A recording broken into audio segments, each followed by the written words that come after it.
Welcome, friends, and thank you all for attending the American Constitution Society's 13th Annual Legal Legends Luncheon. We are so pleased that you could join us today. My name is Rebecca Sundin, and I am co-director of the Legal Legends Luncheon, along with Dan Cotter. As a quick housekeeping matter, I've been asked to point out that vegetarian plates have been marked with a conspicuous sign in front of them. So if you are missing a piece of chicken and you have a sign, please feel free to trade. Welcome. We are very proud to be honoring 6 very deserving honorees this afternoon. Valerie Jarrett, Kara Hendrickson, Catherine Minerick, Lisa Colpoys, Flint Taylor, and Sheldon Namad.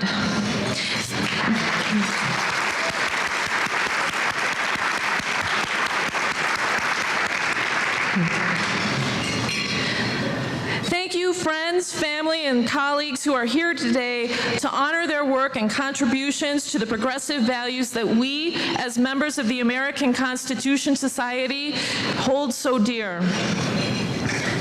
The American Constitution Society is a national network of lawyers, law students, scholars, judges, and policymakers who believe that the law should be a force to improve the lives of all people.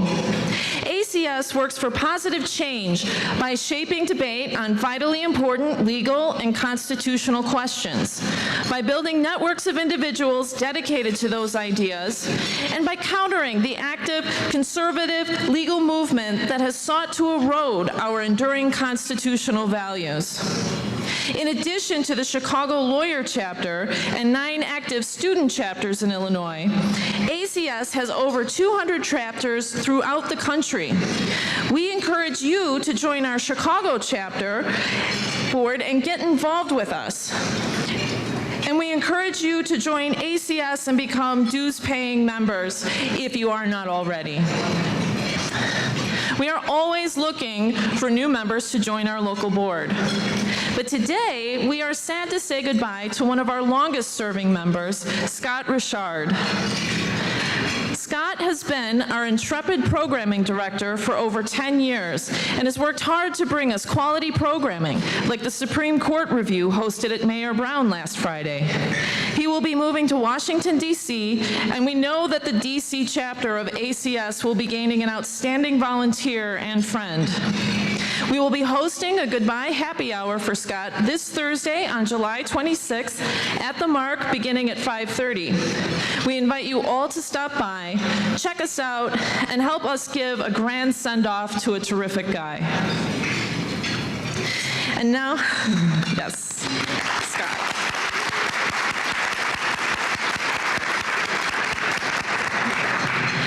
And now I'd like to say a few words about our beloved MC, a man who likely needs no introduction in this room, but just in case, Jeffrey Stone. Jeff is currently the Edward H. Levi Distinguished Service Professor at the University of Chicago Law School, where he's previously served as both provost and dean. He is one of the nation's finest First Amendment scholars and a longtime friend to the American Constitution Society, where he serves as co-chair of the Chicago Lawyer Chapter Board of Advisors. He is also a member of the ACS National Board of Advisors. And of course, he has also been a teacher, mentor, and friend to many in our audience today. And so without further ado, please welcome Jeff Stone.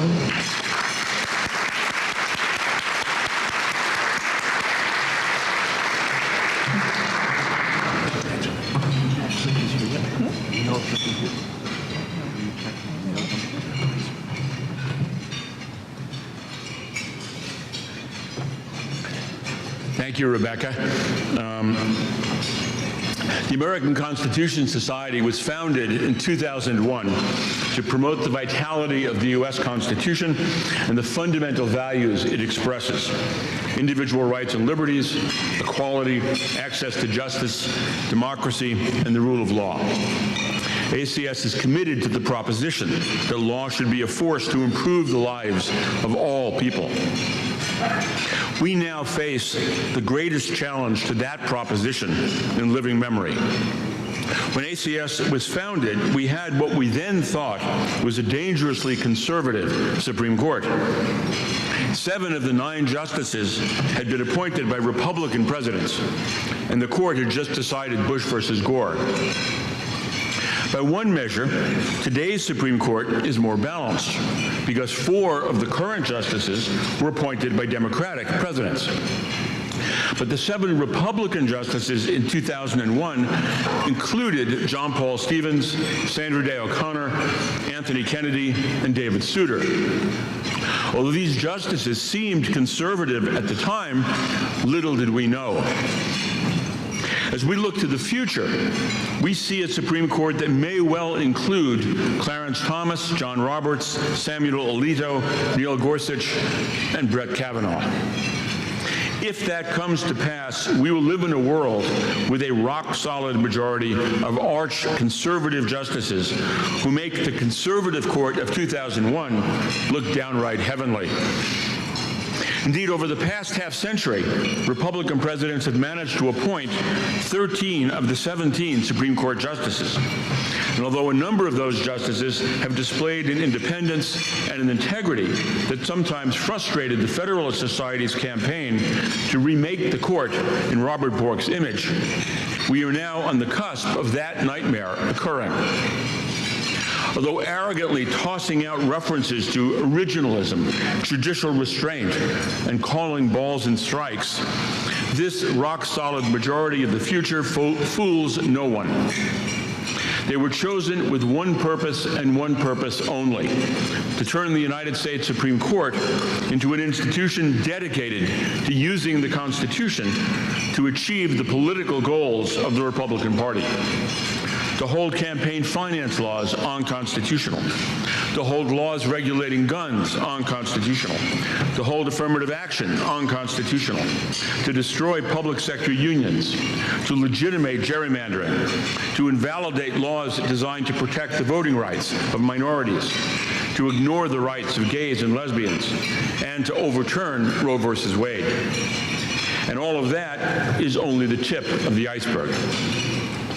And the Republican Party has brought all of this about by corrupting the confirmation process in ways that would have been unthinkable in the past. When Franklin Roosevelt tried to pack the court in order to appoint justices who would do his bidding, the Democrats in the Senate defended the integrity of the Supreme Court and said no. When Clarence Thomas was up for confirmation, the Democrats in the Senate could have used the filibuster to block his appointment. But exercising restraint consistent with the traditional norms of the Senate, they declined to do so. But when President Obama nominated Chief Judge Merrick Garland to the court, the Republicans in the Senate violated every tradition and every norm of the institution in order to bring us to where we now stand today, on the brink of the most aggressively conservative Supreme Court in our lifetimes and beyond. At this moment and into the future, we need the American Constitution Society more than ever.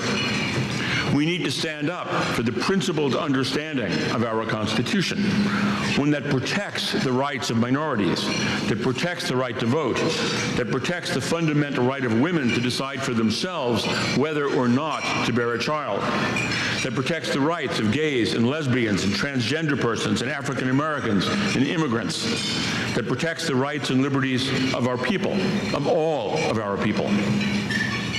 Am I angry? You're damn right that I'm angry. I've spent my entire career teaching, writing, and thinking about the Supreme Court. And I have always seen the court, as the framers of our Constitution saw it, as an essential guardian of our rights and liberties. At the moment, though, we are on the brink of seeing the court turn into the enemy of our Constitution. This is a fight we must fight now and in the future. And I can promise you that ACS will help us fight that fight aggressively, courageously, and boldly for ourselves, for our children, and for our children's children. And that is why we are here today. Now, though, it is time for me to take a deep breath to calm myself, to clear my head and to turn to the positive and energizing privilege of recognizing those members of the Chicago legal community we are here to honor today. It is first my great privilege to present our 2018 Ruth Goldman Awards. Ruth Goldman worked in legal aid through most of her career, and she played a pivotal role in the founding of our ACS chapter here in Chicago. Ruth died in 2008 at the age of 87. The Ruth Goldman Award is designed both to celebrate the achievements of women leaders of the Chicago legal community and to encourage women lawyers to champion the ideals of ACS. It is my honor to present the first of our 2 Ruth Goldman Awards this year to Kara Hendrickson. After receiving her JD from Harvard in 2001, Kara completed a public interest law initiative, or PILI, graduate fellowship at BPI, Business and Professional People for the Public Interest, here in Chicago. We use too many initials. She then spent a year at Kirkland & Ellis before serving as a law clerk for Judge Ann Claire Williams on the United States Court of Appeals for the Seventh Circuit. Then, in 2003, she received a Skadden Fellowship, which enabled her to return to BPI for a year to work on affordable housing and public housing issues. Thereafter, Kara became a partner at Hughes, Sokol, Pierce, Resnick, and Dim, where she worked as a civil rights attorney, representing a broad range of underserved clients, including victims of warrantless law enforcement raids, a federal inmate who received inadequate medical care and died in solitary confinement, individuals detained for alleged immigration violations, and aldermen seeking to review police records. In 2014, Kara was appointed chief of the Illinois Attorney General's Public Interest Division. And in this capacity, Kara oversees the work of more than 60 attorneys who enforce civil rights, disability rights, and workplace rights, and who represent consumers in public utility matters. Under Kara's leadership, the Civil Rights Bureau has promoted new legislation addressing campus sexual assault and created a new Workplace Rights Bureau. And Kara is a key part of the team dealing with the Chicago police reform litigation. In the past 18 months, Kara's work has focused on such issues as immigration, healthcare, net neutrality, and civil rights. In meeting her responsibilities, Kara has consistently sought community input and involvement in her work. And the Attorney General's office has recently entered into an agreement with the ACLU and the MacArthur Justice Center to give their clients, including Black Lives Matter and other community-based organizations, a seat at the table in negotiating the police reform consent decree with the city. On top of all this, Kara serves on the Board of Advisors for the ACS at Chicago Lawyer Chapter and the Board of Directors of the Public Interest Law Initiative.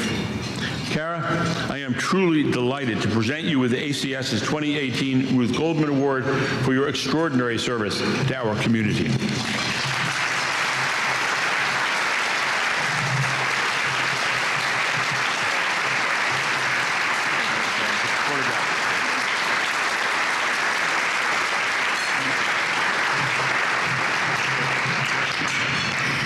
Thank you, Professor Stone, for that wonderful introduction.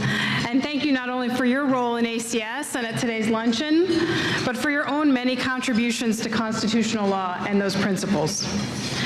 Congratulations also to this afternoon's other honorees for their very well-deserved awards.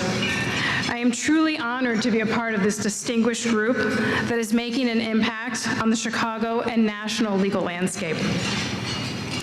My own career and many of the matters that Professor Stone spoke about are really the product of an investment by others who have taught me what it means to be a lawyer and have provided me with opportunities to grow.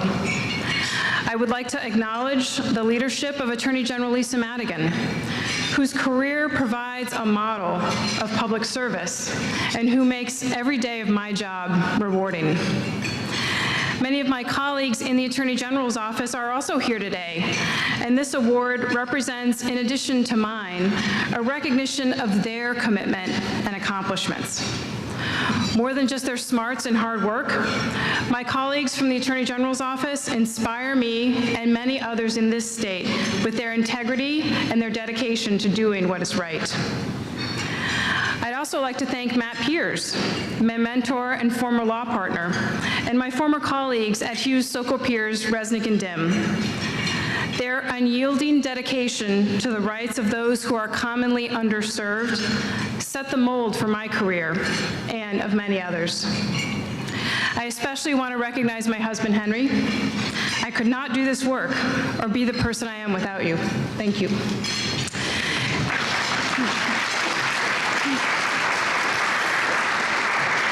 And to the many others in this room who have woven the threads in the fabric of my legal career, I am grateful to each of you.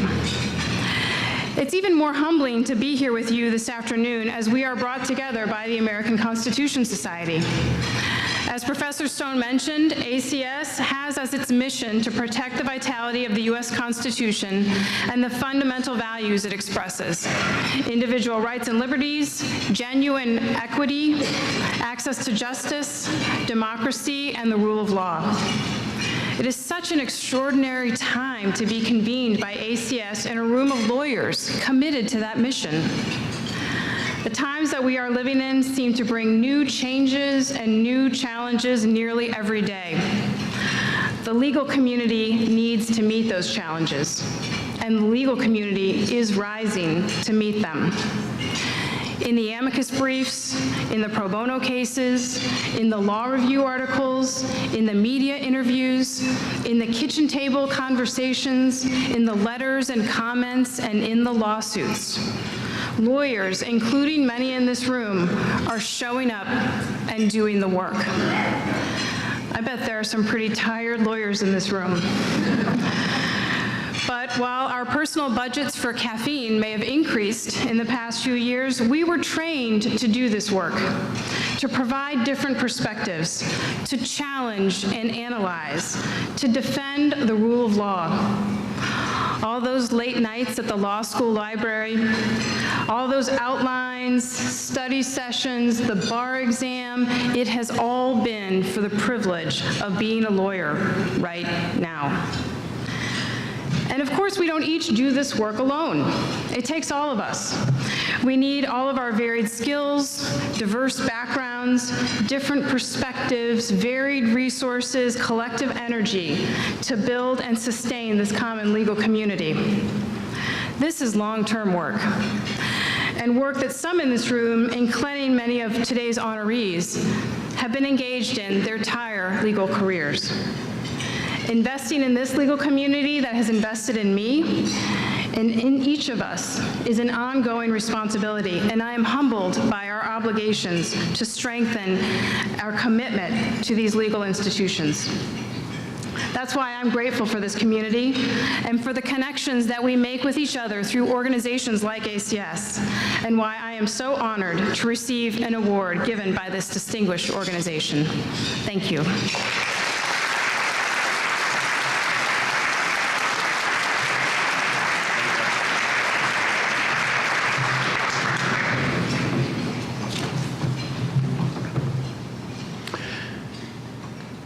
Catherine Monarch earned her JD from the University of Pennsylvania. And in the true spirit of the Ruth Goldman Award, Catherine has a long history of defending the rights of women. During law school, Catherine founded the Penn Law Chapter for Choice and served as one of the inaugural national board members of Law Students for Choice. And she also co-founded the nation's first law school clinic dedicated to reproductive rights. After graduating from law school, Catherine served as a law clerk to the United States Court of Appeals Judge Diane Wood, and then joined the law firm of Bartlett Beck, where she specialized in intellectual property and won countless awards for her work. But Catherine has never let her extraordinary career in private practice keep her from being a vocal advocate for women. She served on the board of Personal PAC for nearly a decade and currently sits on Personal PAC's executive committee. She created and co-founded Personal PAC's Future Voices Council as a way to invigorate pro-choice political activism in Illinois, and by so doing has reached thousands of women and young voters in the state. Catherine is also a longtime board member and past president of the Coalition of Women's Initiatives in the Law. During her presidency, the coalition held more than 36 programs with women attorneys covering such issues as implicit bias, sexual harassment, and self-advocacy. Catherine also serves as a national committee chair for CHIPS, the leading women's lawyers organization dedicated to advancing women lawyers in intellectual property and technology. And all of this has been done on top of Catherine's incredible legal career as a partner in a demanding law firm, and now as the global general counsel of Cleaverbridge, one of the world's leading e-commerce solution providers.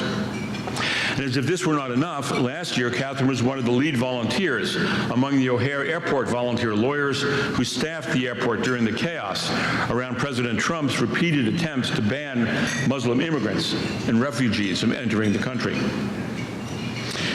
Throughout her career, Catherine has been a leader in ACS. She was a founding member of Penn's student chapter.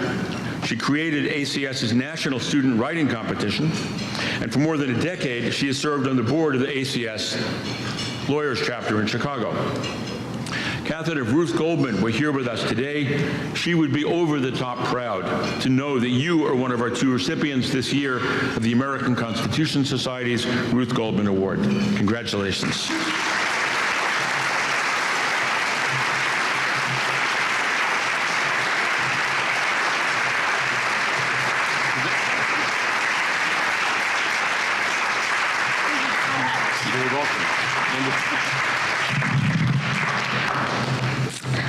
Thank you so much. That was an overwhelming introduction. I am so honored and more than a bit emotional to receive this award today, especially among this amazing group of recipients. And I want to thank my friends and my colleagues and my former colleagues and my former clients and my family who are here today to celebrate. I'm overwhelmed. I'd like to especially thank my mom and dad who are here, who raised me to be a fierce feminist, and my equally feminist sister and brother-in-law, and my super feminist husband, Rob, who's also here. There has never been a husband who believes in his wife as much as mine does, and that support is a profoundly empowering force in my life. So thank you most of all, Rob.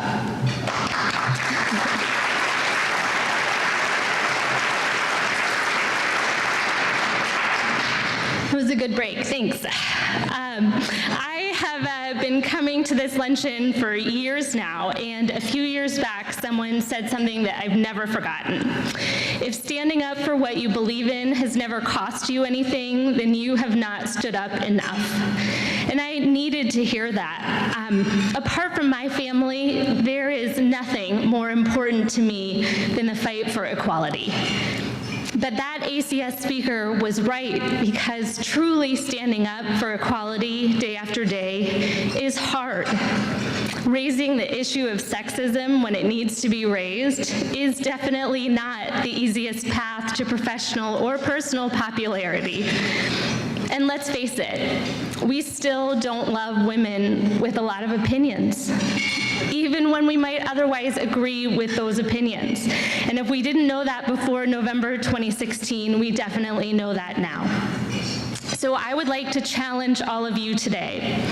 There's a lot of talk right now about normalizing bad behavior, and we should absolutely be worried about that. We should speak up and say when things are not okay. But normalizing works both ways, and we can also fight back by working to normalize good things. When we speak up against sexism and prejudice, even when it is hard or lonely to do so, we normalize equality. And when we insist on having women at the table and listening to them when they are there, we normalize diversity. And when we cheer on ambitious, opinionated women without apologies, we normalize women as leaders, which we desperately need. And when we, yes, you can.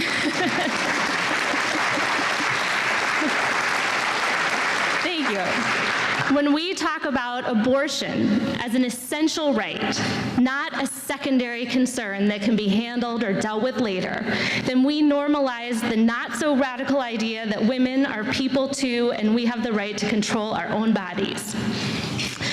So if you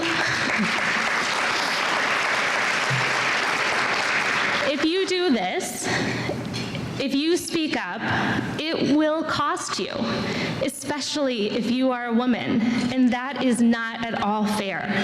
But if we in this room do not stand up, we who, let's face it, are soaked in privilege, who will do it? Where will the burden of standing up fall? And what message would we be sending to those who came before us and paid much, much greater costs? So I challenge all of you today, especially in these times, to pay the cost of living your values out loud, in your workplaces especially, but also in the world.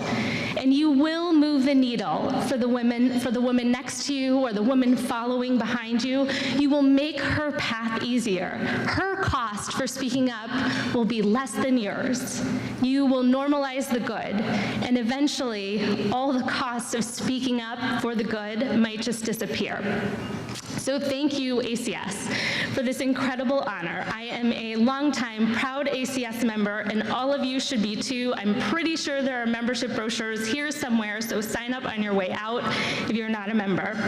And also, just a reminder that right now, thousands of children are still separated from their parents at the border, so I will see you all at the next protest. Thank you so much.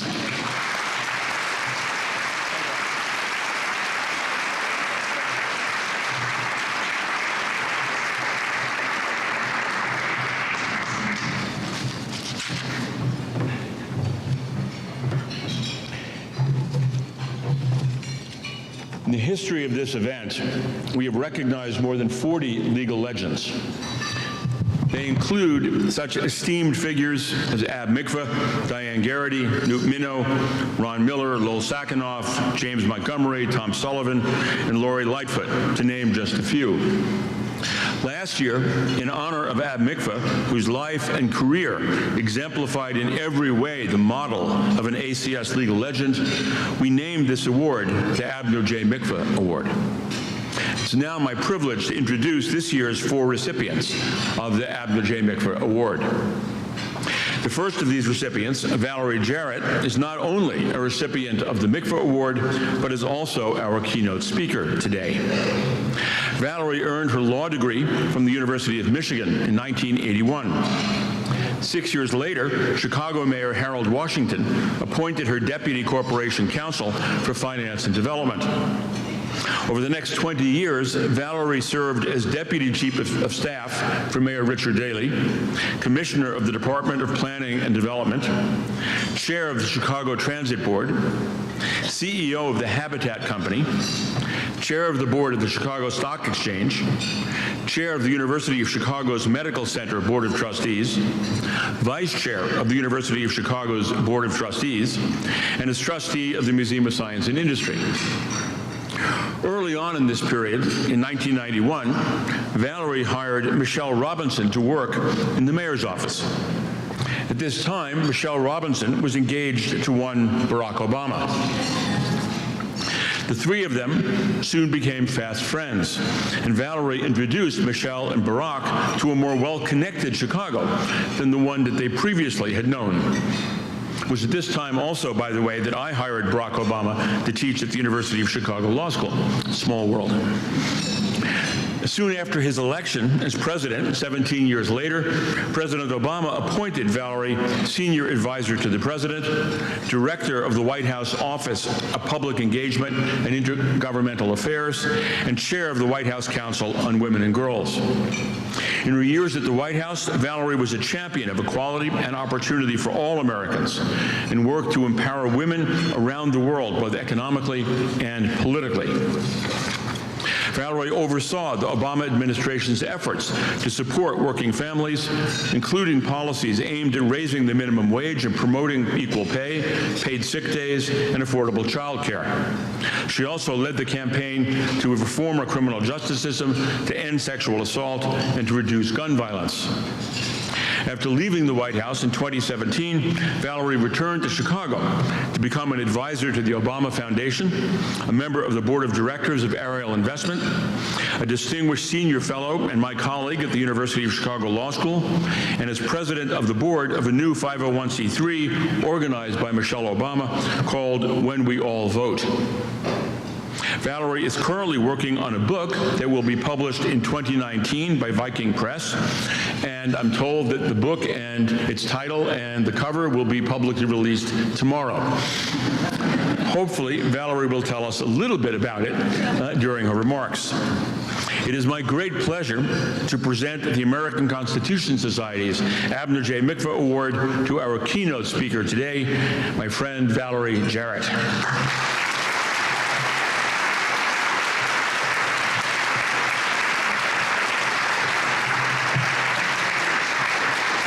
Picture.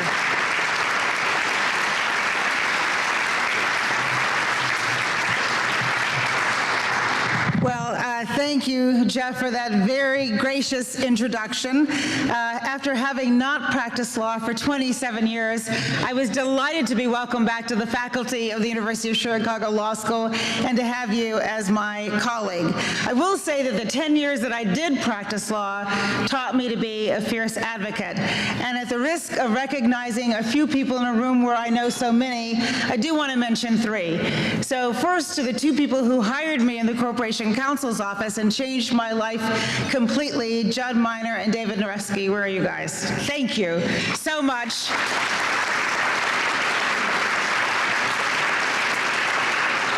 Not only did you rescue me from the private practice of law, but you really did teach me to use the critical thinking and the skills that I had to do what was in the best interest of the citizens of Chicago, a foundation that was really important to me along my way, including my time at the White House.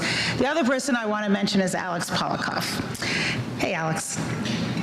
So Alex, as you all know, was the head of BPI forever and represented the plaintiffs in the Gautreaux case. And during my time at Habitat for over a decade, I had the privilege of working every single day with Alex and his terrific staff, including Cara, who I re-met today, who was working there. And the face of Chicago has changed for the better because of your dedication and hard work. So Alex, I want to thank you for that.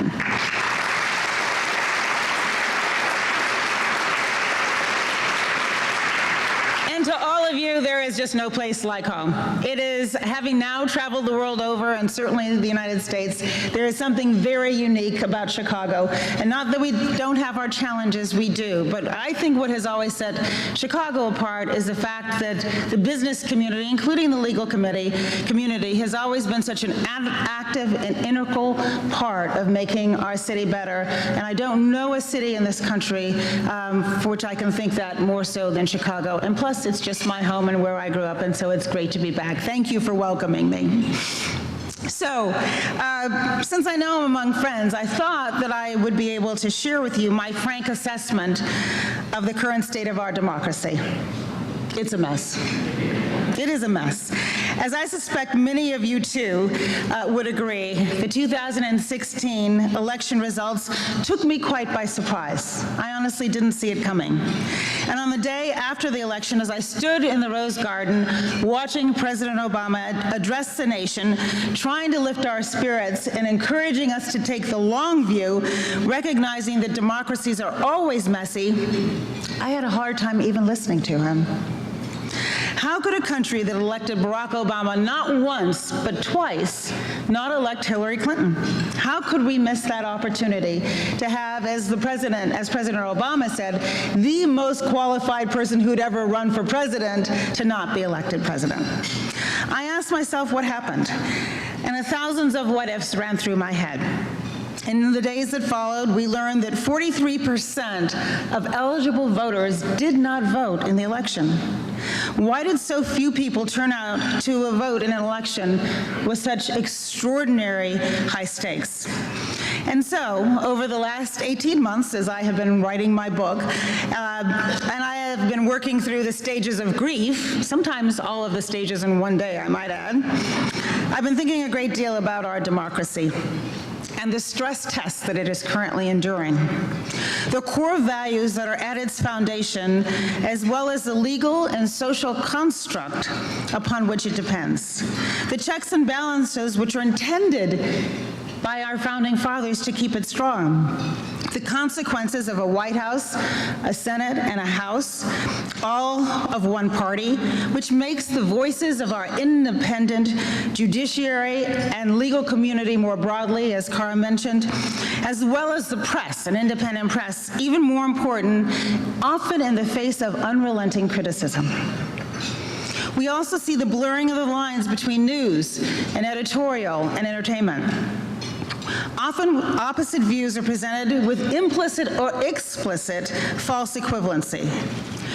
And also the polarizing results of the new social media environment where we each choose what we consume and from what source, which allows us all, often unqualified to do so, I might add, to determine for ourselves what is fact and what is fiction.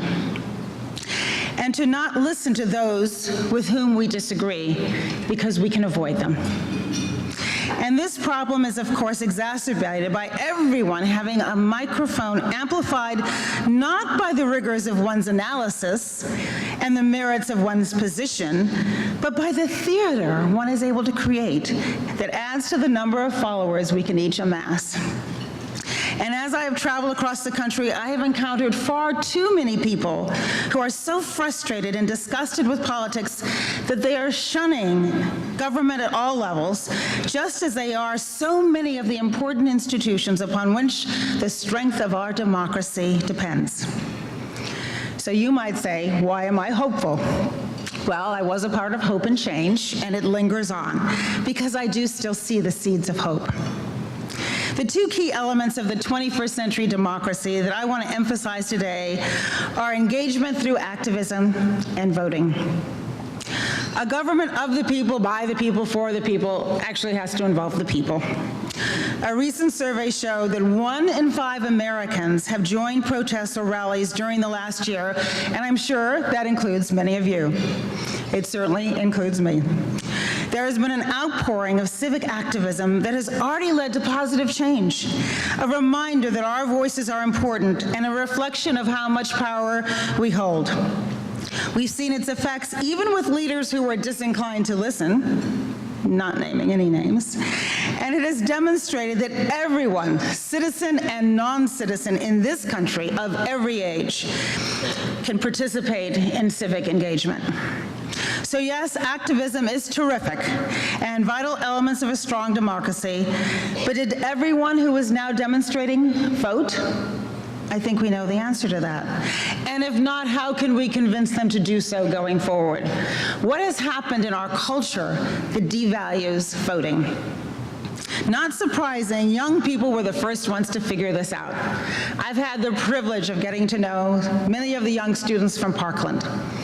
And not only did they awaken the country in the midst of their own grief, profound grief that I would venture to say few, if any of us in this room have experienced, but they mobilized the hearts and minds of Americans of all walks of life. And they showed up in record numbers in Washington and all across our country in demonstrations. And that's an important part of activism. But what are they doing now? They're on a bus tour, traveling around our country, red and blue states alike, trying to register people to vote. I had the privilege of meeting with several of them a few weeks ago when they began their bus tour right here in Chicago. We met out at St. Sabina in a predominantly black community, and they insisted, and we of course wanted, for them to include some of the students who lived in the surrounding community. And as I listened to them talk to one another and to us about what the Obama Foundation could do to improve the lives of our young people, keep guns out of the hands of people who are a threat to themselves or to others, the 32,000 people we lose each year as a result of gun violence, 2/3 of who commit suicide. We talk not just about that, but about their surprise in learning that young students here in Chicago didn't have access to AP classes that they take for granted in Parkland. And it was the beginning of them understanding and listening to people who grew up so differently than they did, and willingness to listen, and they used their agency and power to lift up those voices. Rather than many of them speaking at the rally that they held in Chicago, they turned the microphone over to the students here who have felt that their horror that they live each and every day has been too ignored. And now they're on the road. But before they left, one of them came up to me and he showed me a t-shirt. And it had a QR code on it. I now know the name for a QR code. He told me what it was. And he said, hold up your telephone to the t-shirt at the car code and put it on camera, which I did obediently. And what popped up? A link to how you could register online. I was so surprised. I said, how on earth did you think of that? And why didn't I think of that?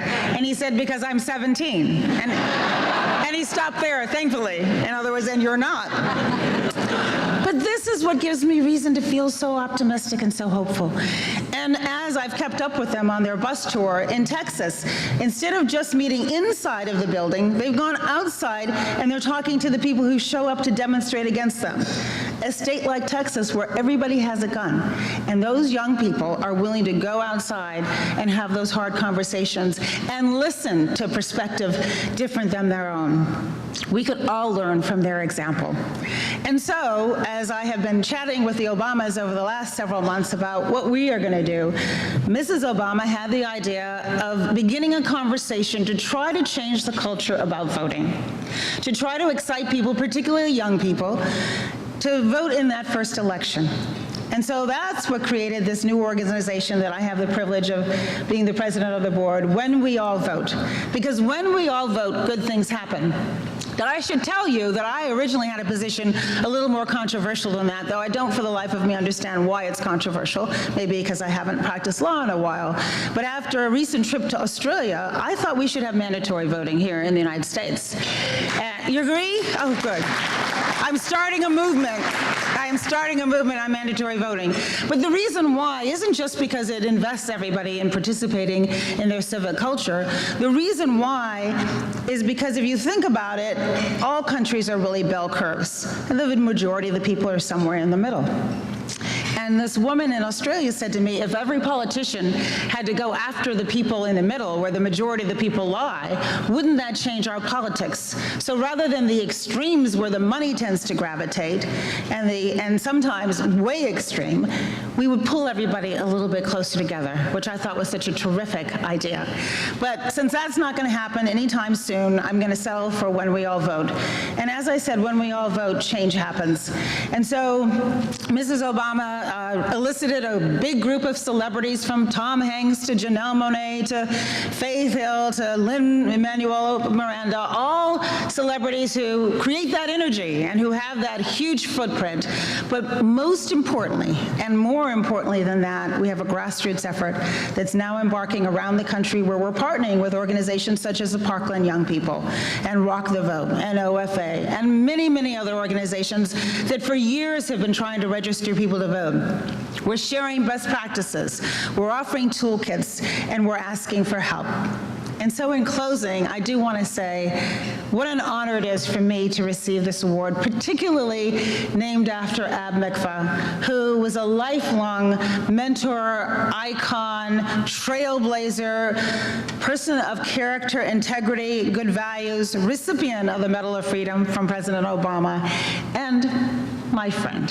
And so I'm deeply touched. I'm honored to be in the company of my fellow honorees, each who have made an incredible contribution and who've done so with the support of their families. So I thank their families as well. I congratulate the honorees, and I thank you all for what you do each and every day. Thank you.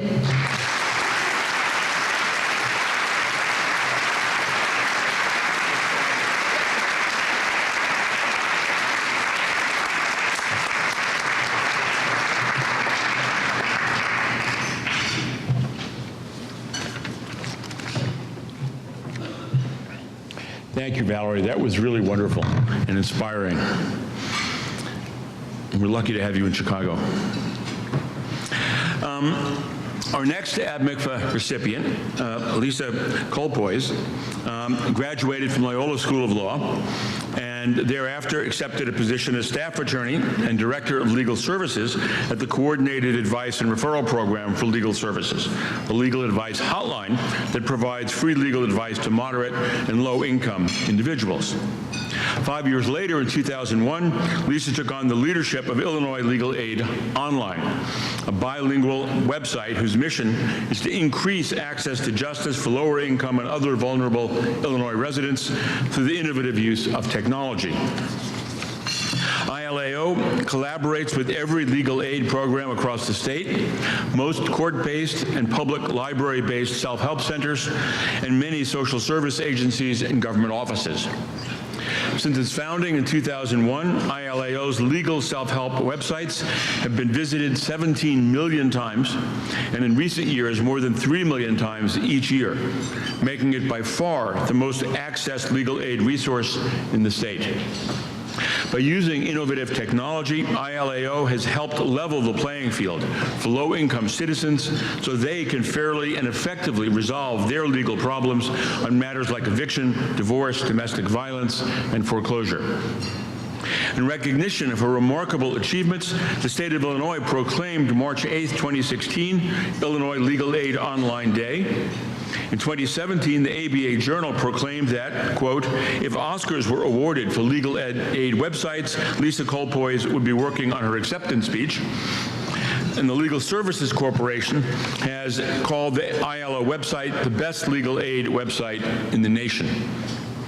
Having set the national standard for legal aid websites several months ago, Lisa took on the position of program director at the newly founded Institute for the Future of Law Practice, which is a collaboration between law schools, law firms, and legal technology companies in a bold new effort to provide foundational knowledge for effective 21st century law practice. Lisa, you are the future, and I'm proud to present you with the ACS's 2018 Abner J. Mikva Award.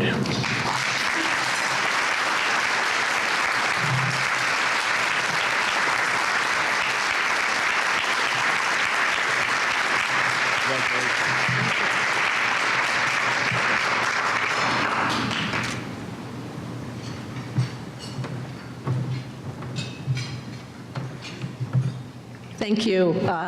Thank you for having me here today and for honoring me with this wonderful award. It's a little overwhelming, and I don't know how I drew the spot after Valerie Jarrett, but I'll try to be brief. I am delighted to be here. I would like to thank the folks who sponsored me to achieve this award, including Justice Tom Kilbride and Jeff Coleman, who are former award winners, and Allison Larson, who serves on the board of Illinois Legal Aid Online. You are inspirations to me, and thank you for your support. I've spent the last 25 years trying to simplify the legal system and help people who can't afford a lawyer solve their legal problems when they're faced with them. We all know people, our neighbors, our family, our friends who have problems, and oftentimes the legal system is very difficult to navigate. So that has been the work that I've been trying to do for a couple of decades. It has been very gratifying and rewarding, and I'm very lucky to have been able to have this career.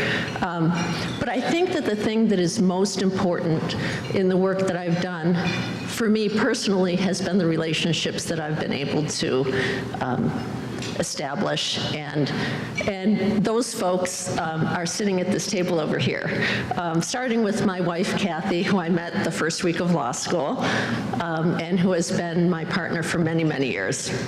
And then my good friend Susan Curry, who gave me my first job in legal services, and my dear friends Leslie Corbett and Susan Lures, who I worked with at Carpels for several years. That was one of the best teams of colleagues I could have ever had and wished for.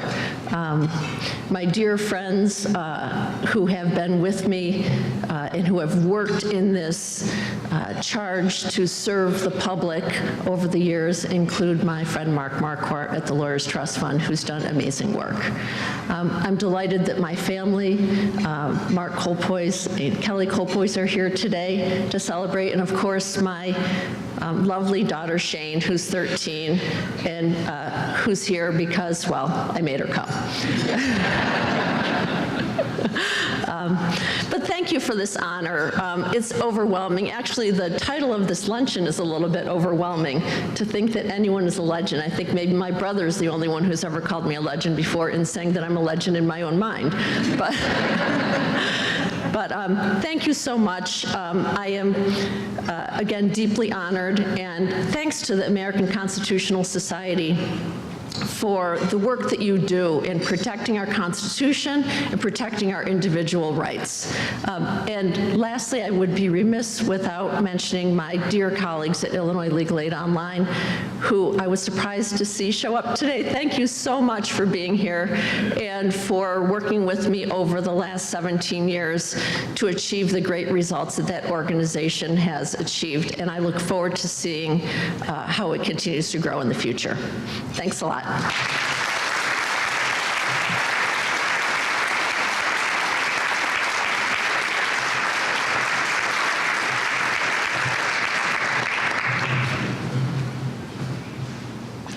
Flint Taylor earned his law degree from Northwestern and is a founding partner of the People's Law Office in Chicago, which has been dedicated to litigating civil rights, police violence, government misconduct, and death penalty cases for 45 years. Among the landmark cases Flint has litigated are the Fred Hampton Black Panther case, the Greensboro, North Carolina case against the Ku Klux Klan and the Nazis, the Ford Heights case in which 4 innocent men received a record $36 million settlement for their wrongful conviction and imprisonment, and a series of cases arising out of a pattern and practice of police torture and cover-up by numerous Chicago officials. Flint has represented and continues to represent numerous wrongfully convicted individuals who have spent decades in prison and on death row. And his work in fighting police torture in Chicago over the past 29 years brought about the conviction of former Chicago Police Commander John Burge and has obtained reparations for 60 survivors of Chicago police torture.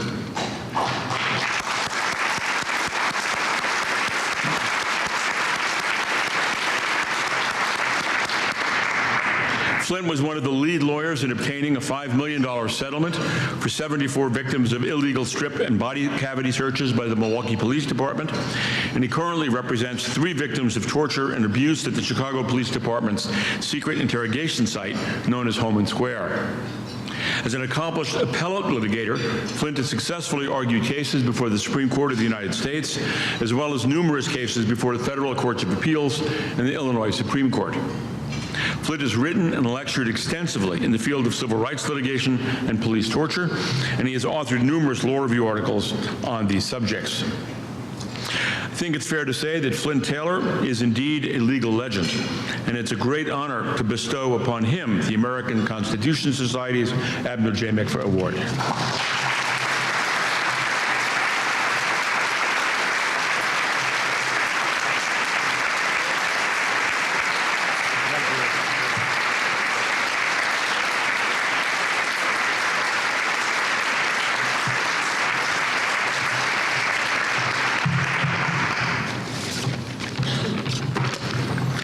Thank you very much. Thank you, Professor Stone. As others have said, it is a real honor to be honored by the Constitution Society and also to have my name attached to the Abner Mikva Award. I don't need to tell all of you what an icon Ab Mikva was as a politician, as a lawyer, and as a judge. I did not have the honor of appearing before Judge Mikva, but I did appear many times before his trusted and honored colleague in his law firm before he became a judge, Milton Shader.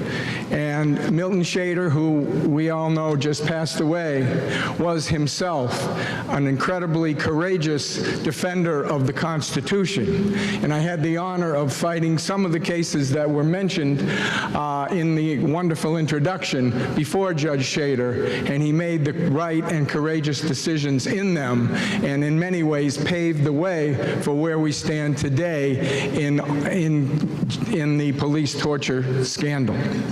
I want to thank my wife, Pat, who is a lifelong public interest lawyer herself, who is using her retirement to fight for arrested people at Standing Rock. I want to thank my daughter, Kate, who is presently a Sixth Circuit Court of Appeals clerk for Judge Stranch, and who is going to go on to be a federal public defender in Miami and fight for the constitutional rights of people. I want to thank all my office mates over the 49 years that we've been fighting at the People's Law Office to enforce the Constitution. Some of them are here today. I can say that almost 500 lawyers, law students, paralegals have passed through our doors over those almost 50 years. And they have, and particularly my colleagues, past and present at the People's Law Office, have shown great courage and fighting spirit in fighting for the Constitution and the rights of individuals. Not only the constitutional rights, but the human rights. Again, I looked at the list of the people who have been awarded this wonderful honor over the last 10 or 11 years, and I had the distinct privilege of working with and beside almost 20 of those individuals. And so I find it a distinct honor to be listed among all of them. I will not list all of them today. Some of them are here, but they all certainly have stood to fight for the Constitution and against government repression. I want to say that now, more than ever, it's important to defend the Constitution and particularly the rights embodied in the Bill of Rights. I realized when I was told that I would get this award that I spent my career and have spent my career fighting under the 4th, the 5th, the 8th, and the 14th Amendments to the United States Constitution. It was mentioned that I have now, along with many of my colleagues, Joey Mogul, Jeff Haas, John Stainthorpe, to mention a few, have fought for the rights of the survivors of police torture. And of course, not only my office mates and my family, but my clients, I want to thank, because without them, I wouldn't have had the strength to continue on all of these years, and particularly those survivors of police torture. But recently we won a large victory. That victory was in front of a courageous judge by the name of William Hooks, who sits out at 26th in California. And what we won was the freedom of a man by the name of Jackie Wilson, who had spent 36 years in prison based on a confession that was tortured from him by John Burge and his men. And we were able to walk him out of that jail at Cook County on June 22nd.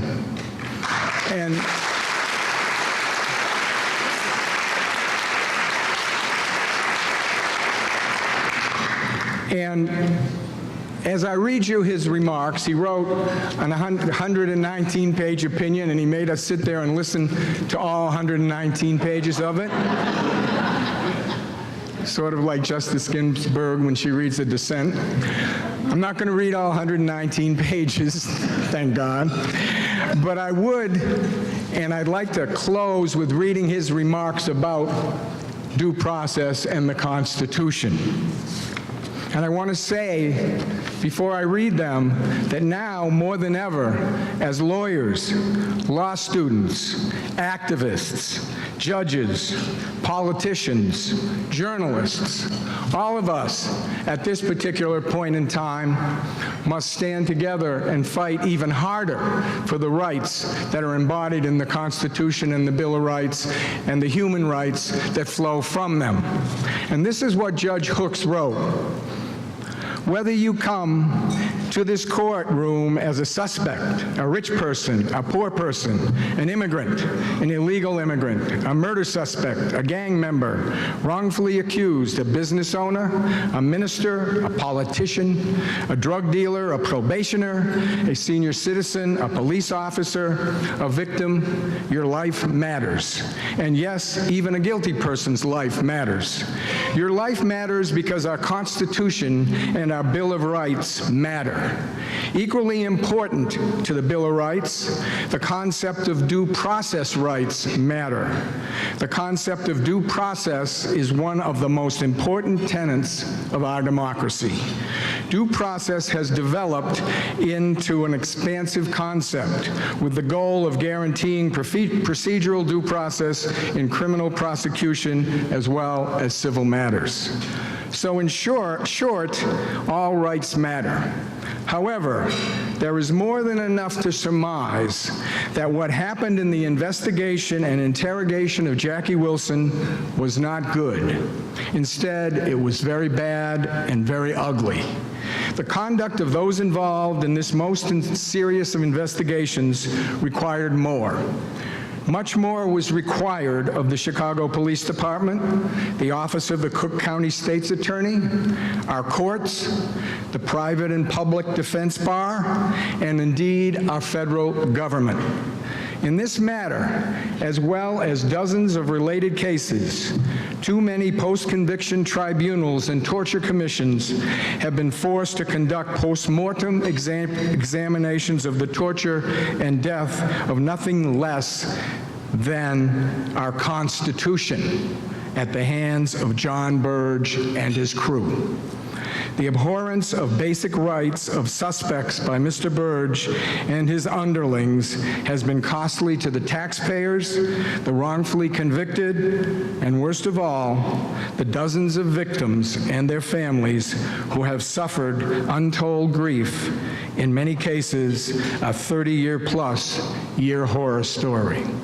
So again, I thank all of you for this award. And I say, as Judge Hooks has said, that all rights matter and that the Constitution now, more than ever, needs to be defended by all of us. Thank you.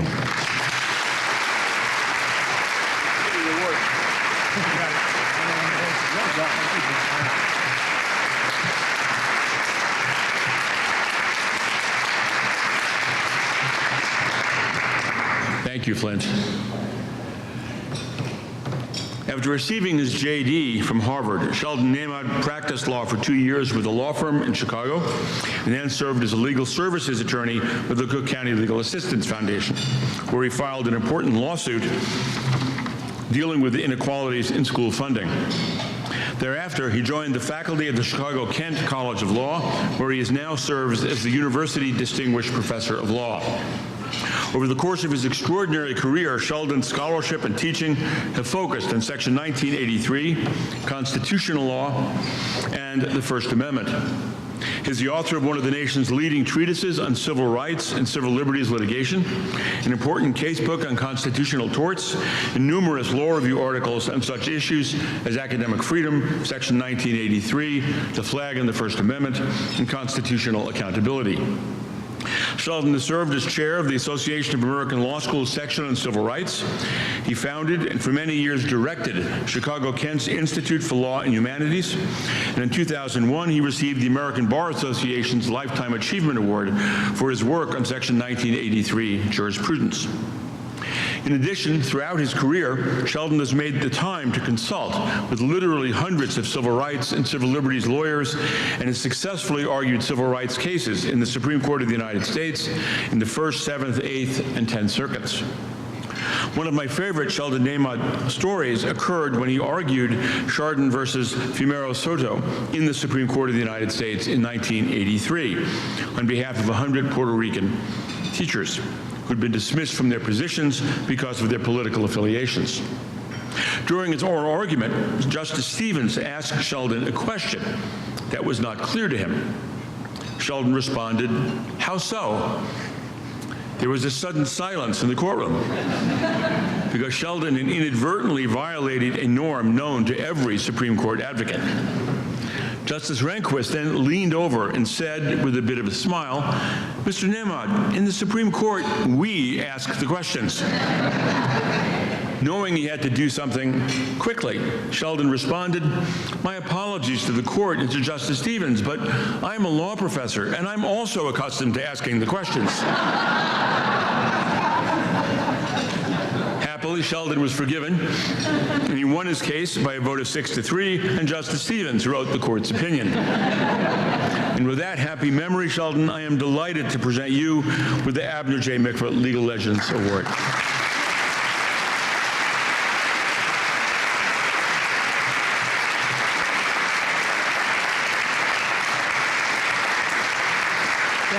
You did it. You did it. I love that story. Thank you. Thank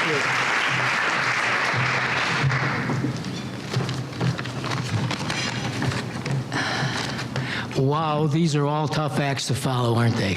But I'll do my best. Jeff, thank you so much for that kind introduction and telling one of my favorite stories of all time.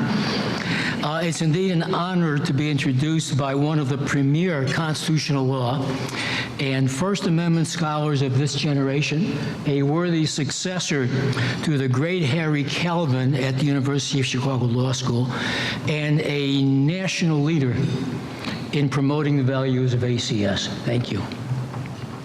It's especially an honor for me, I'm a first-generation American, to receive the Abner Mikva Award. Judge Mikva was one of the great public servants in my lifetime. I still remember when I was a college student at the U of C, hearing about an outstanding civil rights and liberties law firm in Chicago called DeVoe, Shader, Mikva, and Plotkin. Although I never had the pleasure of meeting Judge Mikva personally, I did meet his law firm colleague, Judge Milton Shader, whom Flynn just talked about, also a great public servant because we spoke at several Federal Judicial Center programs together for federal judges. I want to thank the Lawyers Board in Chicago, the ACS Lawyers Board, for giving me this award, and particularly appreciate the support of Erwin Chemerinsky, my superstar student, Anthony Joseph, who's at this very moment, poor fellow, taking the Illinois bar exam, and Dana Pownell. Thanks to all of you for being here to honor us. I'd like to acknowledge my colleagues from Chicago-Kent, several of my favorite former students, and my close friends who are sitting at their special table. And I would be remiss and perhaps divorced if I did not acknowledge my ultimate supporter, my wife Sonia, whom I was exceedingly fortunate to meet and marry way back in the last century, and indeed in the last millennium. Since I love to teach, I would like to teach you a very little, about Section 1983, a topic that I have taught, written about, and litigated about in the Supreme Court, as you heard, and various federal courts over the last 40 years. Section 1983 is a federal statute enacted by the 42nd Congress in 1871, signed into law by President Grant. It's one of several Reconstruction-era statutes enacted under the then-new 13th and 14th Amendments so as to protect former slaves and their supporters and to go after the KKK. I like to think of Section 1983 as covenantal, as exemplifying an agreement between citizens and their governments. This super statute creates a 14th Amendment damages action against state and local government officials and employees, and against local governments themselves that violate constitutional rights and cause damage. It is pro-plaintiff all the way.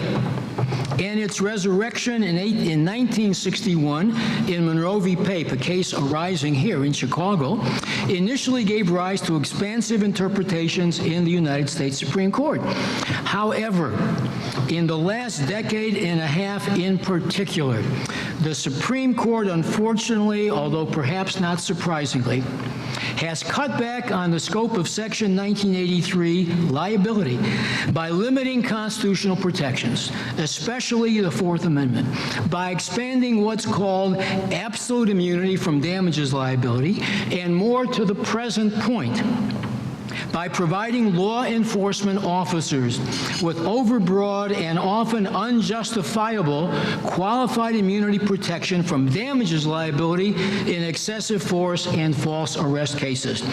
As currently articulated by the United States Supreme Court, qualified immunity protection provides much too big a margin for error to too many law enforcement officers and effectively renders them unaccountable, as we have been reading lately. These decisions constitute a kind of Supreme Court signaling to law enforcement that is, in my view, very troubling and inconsistent with the grand purposes of Section 1983. What can be done? I do not, regrettably, hold out much hope for change in the Supreme Court in the near future. After all, Justice Kennedy typically joined with 4 other conservative justices in expanding qualified immunity protection to law enforcement officers, and his replacement will surely do no less. So any changes to Section 1983 that might restore it to its prior status as a powerful civil rights and civil liberties sword will have to come from Congress. Here are my suggestions for congressional legislation, if we are so lucky. 1, statutorily overrule the Will decision and declare that Section 1983 abrogates 11th Amendment immunity so that states can be sued directly for damages. And second, impose respondeat superior liability on state and local governments for the constitutional violations of their officials and employees. No more arcane, for those of you who follow this area, no more arcane official policy or custom requirement for local government liability, or governmental liability in general. These 2 changes would render qualified immunity protection for individual law enforcement officers and others less important, because deep-pocket state and local governments would be liable under respondeat superior, and this would hopefully encourage better policing and constitutional accountability. Anyway, these are my Section 1983 recommendations in a nutshell. Thank you all again for being here. I am truly fortunate to be in a position to promote civil rights and liberties by my teaching, my writing, my appellate advocacy, and yes, even my blogging. Thank you very much.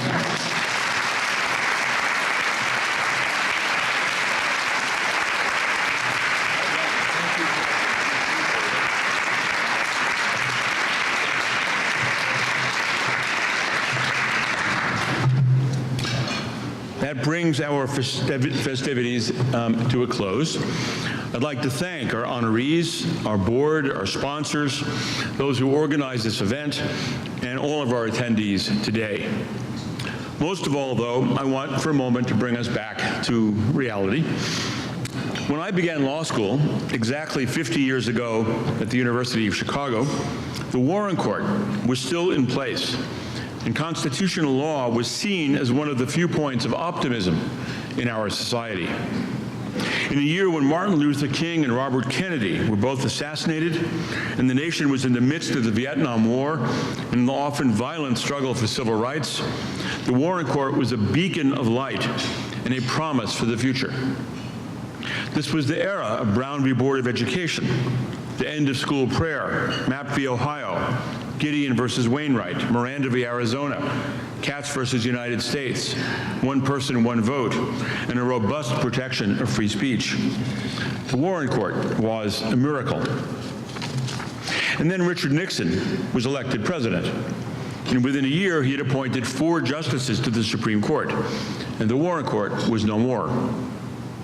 And yet, the best and brightest members of the legal community, led by those who have earned the Ruth Goldman and Abner Mikva Awards today and in the past, stepped up and continued the fight for justice. This is not a time to sit back and relax.